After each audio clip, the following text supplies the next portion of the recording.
জীবনে যত কঠিন কাজ হোক না কেন, মনে সাহস আর জোর দুটো থাকলেই সেই কঠিন কাজও সহজ হয়ে ওঠে।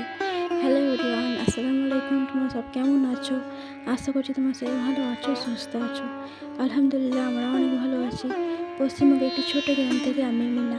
আমার চ্যানেলে তোমাদের সকলকে আরও একবার ওয়েলকাম জানিয়ে নতুন একটি ভিডিও শুরু করছি। আশা করছি তোমাদের একটু হলেও ভালো লাগবে। তো কালকের যে ভিডিওটি শেষ করেছিলাম, তো সেখান থেকে আমি শুরু করলাম। তো ছাদে সমস্ত কাপড় চোপড় মেলে যে আমি বাড়িতে এসেছি আর কি, নিচে নেমেছি, এসে দেখি না আমার ছেলে ঘুম থেকে উঠে পড়েছে। তো ওকে এই যে দোলনায় শুয়ে দিয়ে আর কি, বারান্দা যেহেতু উঁচু নিচু মাটির, যেহেতু যেখানে আমি জরি কাজ করি, তো সেগুলো একটু উঁচু নিচু আর কি মাটি, তো দেখতেও খারাপ লাগে। তো সেই জন্য আমাদের বাড়ির পেছনে আর কি অন্য লোকের আর কি জায়গা, ওটা আমাদের নয়। তো ওখান থেকে কিছু মাটি এনে আর কি, আমি ভেবেছিলাম হয়তো এক ঝোড়া আর কি মাটি দিলে হয়তো হয়ে যাবে, তবে না, ওখানে 2 ঝোড়া কি 3 ঝোড়া আমি এনেছিলাম, তবে ভিডিও করছি 1 ঝোড়া। তো অনেকটা পরিমাণে মাটি লেগেছে। তো তারপর থেকে আর ভিডিও কন্টিনিউ করা হয়নি। এটা তারপর দিন থেকে আর কি ভিডিও শুরু করেছি। এই যে ভোর 5:30 কি 6টার মধ্যে এত সুন্দর একটা ঠান্ডা হাওয়া, যেহেতু কুয়াশা পড়তে শুরু করে দিয়েছে। আর এদিকে গ্রামের দিকে না কী যে পরিমাণে ভালো লাগে।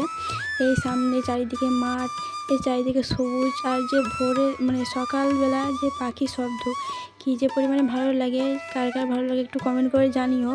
তো অফ ক্যামেরা সমস্ত বাসনপত্র ধুয়ে নিয়েছি। এইদিকে ছোলা রেখে দিয়েছিলাম, 2 দিন কাটার ছোলা, এই তো শেকড় বেরিয়ে পড়ছে। এই ছোলা কিন্তু চানা করে খেলে খুব ভালো লাগবে, তবে আমাদের কাছে এখন সুসারও কিছু নেই যে চানা করে আমি খাবো। তো এই যে কালকের কিছু আলমারি আমি গুছিয়েছিলাম, তো পুরোপুরি এখনও গোছানো হয়নি। আর এইদিকে রান্না করতে চলে এসেছি। এদিকে ভাত হয়ে গেছে অফ ক্যামেরা, যেহেতু আমার ছেলে ফোন দেখে, তো সেই জন্য আর ভিডিও করা হয়নি। আর তরকারি রান্না করা আর কি প্রথম দিয়ে ভিডিও করা হয়নি। তো এখন ও গাড়ি নিয়ে খেলছে, তো সেই কারণে ফোনটা নিয়ে আর কি ভিডিওটি করছি। এখানে যে ছোলা দিয়ে, আলু দিয়ে আর কুমড়ো দিয়ে রান্না করছি।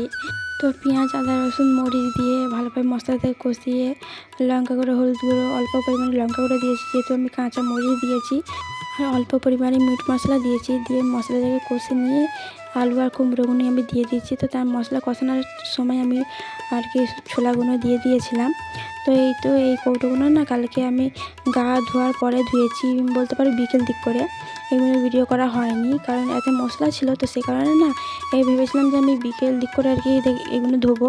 তো এগুলো ধুয়েছি, তবুও না পুরাতন লাগছে, যেহেতু মানে হলদে ভাবটা আর কি যায়নি। যত আমি পরিষ্কার করে আর কি ধুই না কেন, তবে হলদে ভাবটা যায়নি। তো এই যে এই শিশির মধ্যে আমি তেল রেখেছি, এই তেলটা পরিমাণে একটু কম খরচ করার জন্য। আসলে দিনকাল যা এসেছে, কোনো জিনিসে তো আর কম দাম নাই, যা কিনি তাই দ্বিগুণ দাম হয়ে গেছে।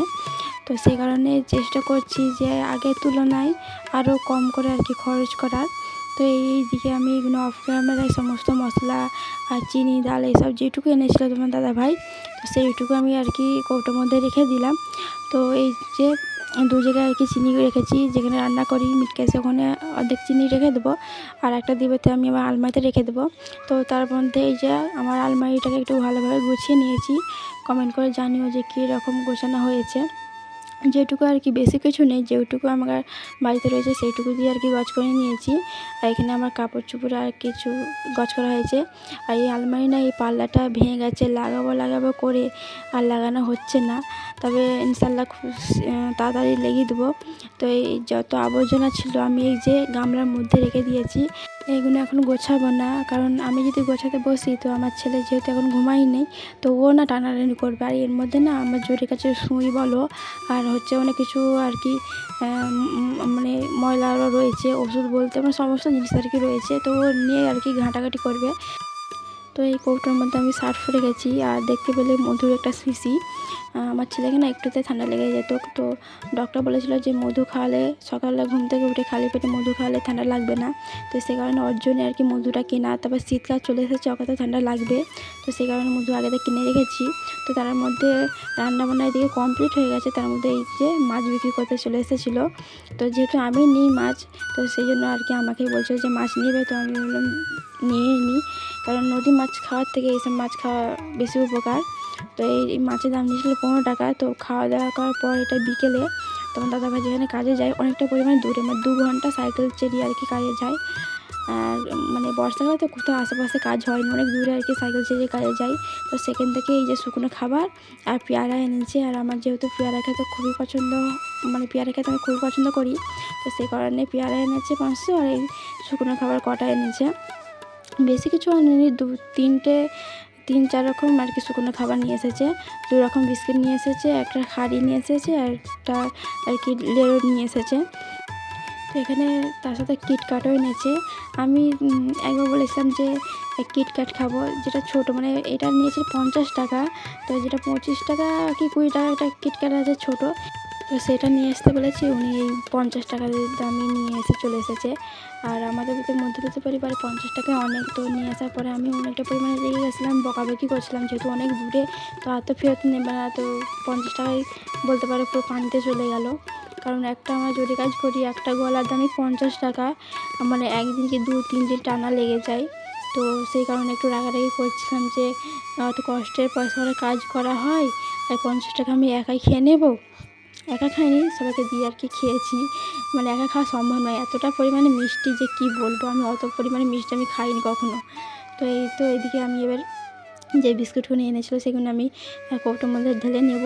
আর যেহেতু আমি জানতাম না তোমার দাদাভাই এইসব নিয়ে আসবে বলে, তো সে কারণে আমি আমার মানে চিনি, ডাল এইসব আমি কৌটোর মধ্যে রেখে দিয়েছিলাম।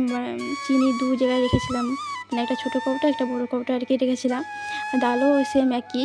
তো সে কারণে যেহেতু এগুলো নিয়ে চলে এসেছে আর কৌটো আমার কাছে বেশি নেই, তো সেগুলো আর কি চিনি আর ডাল একসঙ্গে আর কি রেখে, আর সয়াবিনটা অন্য একটা কৌটো ছিল, সেই কৌটো থেকে একটা লম্বা কৌটোতে রেখে দিয়েছি। রেখে দিয়ে এই যে বিস্কুটগুলো আর কি ঢেলে নেব, কারণ আমার কাছে বেশি কৌটো নেই, তো এর মধ্যে আর কি করে রাখতে হবে। তো এই যে এই সাদা বিস্কুটটা আমার ছেলের জন্য এনেছে, আমিও খাবো, তবে অতটা পরিমাণে ভালো লাগে না। তো আমার এখানের মধ্যে খাড়ি পছন্দ। আর আমাদের পাশে 2টো দোকান আছে, সেখান থেকে লুজ কিনলে না অনেক পরিমাণে টাকা নষ্ট হয়, অনেকটা পরিমাণে বলতে 6 টাকা কি 7 টাকা নষ্ট হয়। মানে লুজ কিনতে গেলে এই যে খাড়ি এই দামই হচ্ছে 30 টাকা, তোমার দাদাভাই নিয়ে এসেছে 28 টাকা, মানে এখান থেকে কিনতে গেলে 30 টাকা, মানে 2 টাকা ওরা নিয়ে দিচ্ছে। আবার এখানে আবার প্যাকেট বিক্রি করে না, লুজ বিক্রি করে, মানে প্যাকেট বিক্রি করলে তো ওনাদের অতটা সেফ হবে না পয়সা দোকানদারদের, সেই জন্য লুজ বিক্রি করে। তো একটা খাড়ির দাম 3 টাকা নেয়, তাতে 12 পিস আছে। তো সেই কারণে আমি তোমার দাদাকে বলেছিলাম যে যদি অত দূরে কাজে যাচ্ছ ওখান থেকে নিয়ে আসবে। তো এত বড় যে কৌটোর মধ্যে ভালোভাবে রাখা যাচ্ছে না, মানে আটাআটি করে যাকে বলা হয় অর্ধেক ভেঙে রাখা হচ্ছে। আর অর্ধেক একটু ভেঙেও গেছিলো, যেহেতু একটা ব্যাগ নিয়ে তোমার দাদাভাই কাজে গেছিলো। আর এই শুকনো খাবারগুলো এনেছে, রাজমিস্ত্রি কিছু যন্ত্রপাতি ছিল ব্যাগের মধ্যে, তো তাতে চাপেতে একটু ভেঙে গেছে। তো তার মধ্যে আমি এই যে যত মানে গুঁড়ো ছিল সব আমি ধুয়ে দিচ্ছি, কারণ আমি এইটা এত পছন্দ করি, একটু আমি ফেলবো না। তো সে কারণে গুঁড়ো আমি আর কি রেখে দিলাম, যেহেতু এইটা পুরোটাই আমি খাবো, তোমার দাদাভাই খাবে না, ওনার ওইটা পছন্দ নয়, এটা পুরোটা আর কি আমি খাবো। তো এই যে কচকরা হয়ে গেল। তো এরপরে আমি লেরো ধারবো, ওই লেরোটাও না আমার খুবই প্রিয়, মানে এতটা পরিমাণে ভালো লাগে। অনেক দিন পর এই লেরোটাকে আমি দেখলাম, যেহেতু খাড়ি পছন্দ বলে খাড়ি কিনা হয়, তো লেরোটা কিনা হয়নি, তবে আজকে তোমার দাদাভাই এনেছে। তো লেরোটাকে দেখে না ছোটোবেলার স্মৃতিগুলো ফিরে আসে, মনে পড়ে যায়। আমার আবার ছোটোবেলায় লেবুর আনতো, আমার 4 বোন বসে একসাথে খেতাম। যে দিদি বোনেরা আমার চ্যানেলে নতুন, আমাকে প্রথম দেখছো, আমার ভিডিও যদি কোনো অংশ তোমার কাছে ভালো লেগে থাকে চ্যানেলটিকে সাবস্ক্রাইব করার অনুরোধ রইল। আর ভিডিওটি কেমন হয়েছে একটু কমেন্ট করে জানাবেন। তো ভিডিওটি আমি এখানে শেষ করবো, সবাই ভালো থাকবেন, সুস্থ থাকবেন, আসসালামু আলাইকুম।